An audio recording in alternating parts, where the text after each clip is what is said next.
o mais importante é a gente aprender a diferenciar desejo de excitação. E aí, Rosemarie Basson, que foi a pesquisadora que você citou, no estudo dela de entender a complexidade do ciclo de resposta sexual, ela coloca o desejo não necessariamente antes da excitação. E isso que essa personagem traz de entender a parceria como um processo para te levar ao desejo, nada mais é do que dizer, eu preciso ir me excitando ao longo da minha vida, do nosso dia a dia, para que eu tenha um desejo vindo responsivamente a uma excitação, a algum estímulo que esteja acontecendo. Não é só por aí, eu acho que precisa de erotização para de fato a gente ter excitação e aí desejo. Importante que as pessoas entendam a diferença desses termos, porque é nesse caminho que a gente constrói a sexualidade, para que daí a gente, então, tenha esse desejo que ele é responsivo, mas que parece espontâneo, porque, na verdade, eu fui me excitando e aí eu desejei, né? É claro que a gente tem momentos da nossa vida, e por isso a gente fala do relacionamento como uma primeira fatia para a gente organizar essa informação, porque existem momentos na mulher do desejo, de fato, espontâneo. Né? Com certeza, absoluta. E principalmente... Em várias fases da vida. Isso, principalmente ligado à falta, né? Então, a solteirice é muito vinculada a um período de desejo, né? É claro que também a gente pode super discorrer sobre a solteirice como um lugar de não desejo, porque se o sexo casual não me interessa, se eu não me entendo como um corpo erótico desvinculado de uma outra pessoa, eu também não vou me ver como um ser sexual.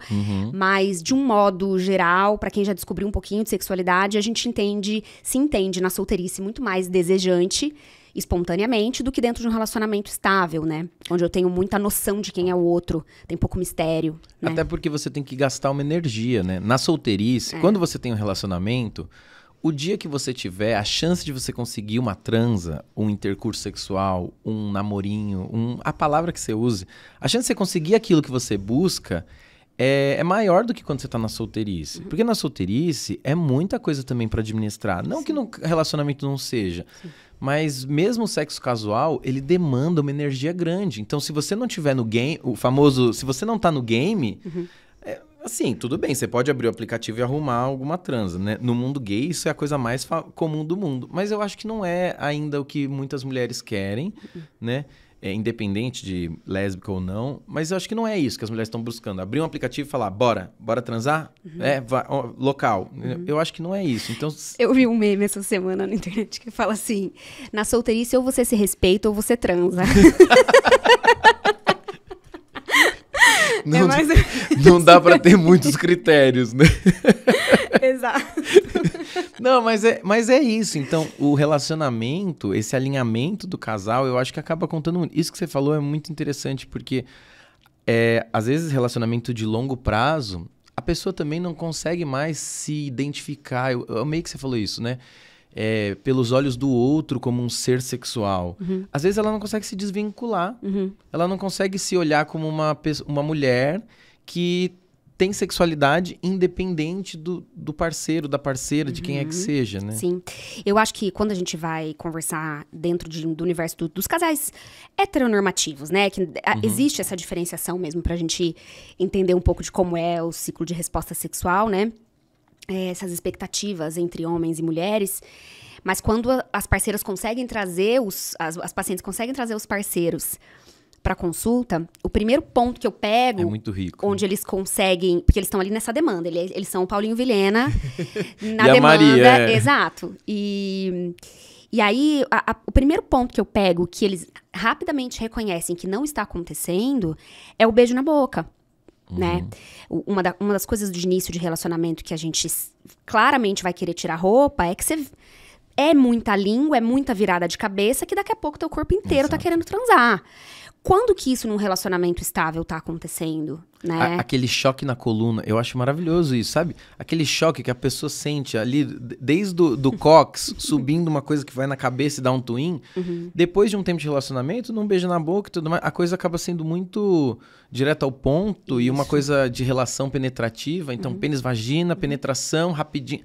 E a gente fala assim, mas...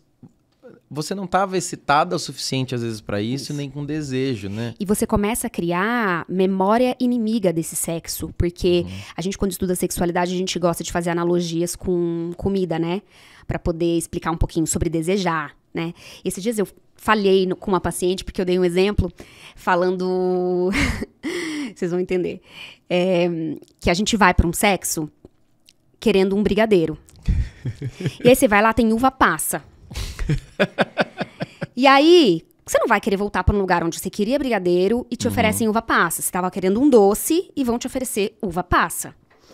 E aí eu falei com a paciente porque ela ama uva passa, né? Então, no caso, foi uma falha no exemplo. Mas cada um pega o teu exemplo aí de doce que você não gosta. Deu pra entender na linha geral o que era que você queria dizer, Exato. né? Então, essa coisa de criar memória que traz feedback positivo pra você querer voltar pra aquele lugar. O desejo tá muito por aí também. Eu vou desejar aquilo que é gostosinho pra eu voltar pra lá.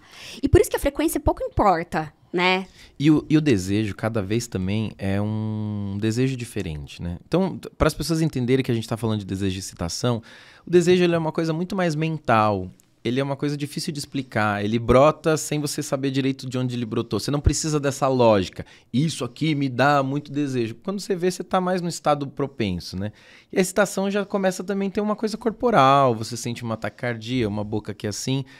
Às vezes você não está consciente que a excitação está vindo, né? Os gatilhos eróticos que a gente fala ao longo do dia. Quando você se sente bonito, você sai, se arruma e tal, né? Hoje eu vim aqui assim no Uber, pus um óculos, daí fico me sentindo artista. Daí é um dia que você está mais propício. Às vezes não é tão consciente esse movimento, né? Mas quando você busca no desejo, você está num relacionamento e busca uma relação...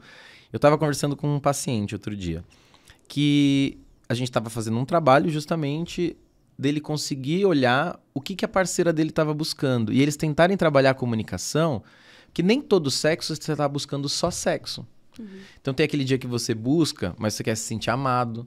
Tem um dia que você busca, quer se sentir... né? Eu falei isso pra ele, eu falei, observa se tem dia que ela tá a fim de se sentir gostosa. Se você tiver uma transa, em nenhum momento você fala, você é muito gostoso. Talvez ela vai concluir ali aquele desejo. Mas não foi cumprida a expectativa. Não foi um brigadeiro de colher, assim, né? Exato. Então, também saber alinhar essa comunicação de se entender de o que eu tô buscando hoje e que o outro também fique atento. É um estado de atenção muito grande, né? Sexo é linguagem, né? E aí já não se comunica sobre todos os diversos assuntos que envolvem a existência o quanto eu acho que deveria se comunicar dentro dos relacionamentos. E aí você vai querer que essa linguagem sexual esteja alinhada, sendo que falta conhecimento de si próprio e não se tem essa naturalidade para se comunicar. Então é tão anterior, e aí tá vendo? A gente tá na primeira fatia. Já deu preguiça pra quem tá só afim de uma coisa ali, 3, 2, 1, né? Mas as outras fatias eu acho que elas ajudam muito, porque às vezes a gente sempre fala que tem que focar no relacionamento, não tem como, né? Seja você fora de um relacionamento, ou seja você no relacionamento, você tem que entender o que você quer. Às vezes a gente até vira na consulta e fala para algumas pacientes que estão sofrendo muito por conta de relação casual, e eu já fiz pergunta, mas você gosta de relação casual? Daí ela fala, eu preciso falar. Eu amo quando rola esse desabafo. Eu preciso falar. Não, eu detesto. Então para de se machucar. Não se leva pra esse lugar.